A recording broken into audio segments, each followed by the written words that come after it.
इस बहुत ही शानदार जीत के ऊपर बहुत बहुत बहुत बहुत बधाई, ढेर सारी बधाई। और नीतीश जी को फिर से मुख्यमंत्री बनने पर दिल से, तहे दिल से बधाई। बिहार का यह नतीजा पूरे देश के लिए कई मायनों में बहुत इम्पॉर्टेंट और ऐतिहासिक है।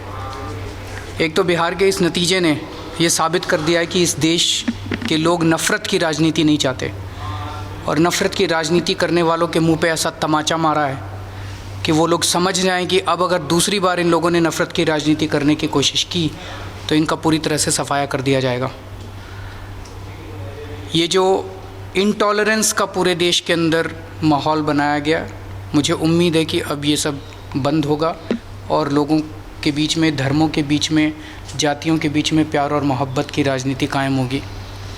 दूसरी चीज़, हमारे माननीय प्रधानमंत्री श्री नरेंद्र मोदी जी के काम के ऊपर और काम करने के स्टाइल के ऊपर एक तरह से बिहार के ये चुनाव के नतीजे एक तरह से रेफरेंडम है। मोदी जी जिस तरह से काम कर रहे हैं, मोदी जी और अमित शाह की जो जोड़ी है, उनका जो गरूर है, उनका जो अभिमान है, कांग्रेस को जो अभिमान 7-8 साल के राज के बाद हुआ था, ऐसा लगता है इस जोड़ी को वो अभिमान 1 साल के अंदर ही हो गया। जो उनकी डिक्टेटरशिप है, जो उनका गरूर है, इस चुनाव के नतीजों ने उस गरूर को तोड़ा है। लोगों ने ये संकेत दिया है कि अब हम उम्मीद करते हैं कि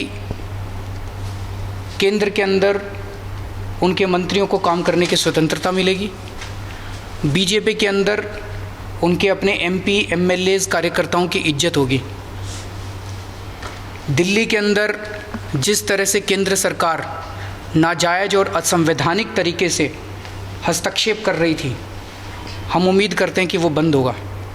पूरा देश देख रहा था कि किस तरह से दिल्ली के अंदर एक चुनी हुई सरकार को, इतने भारी बहुमत से चुनी हुई सरकार को केंद्र सरकार बार बार असंवैधानिक तरीके से, रोज़ गलत तरीके से हस्तक्षेप कर रही थी।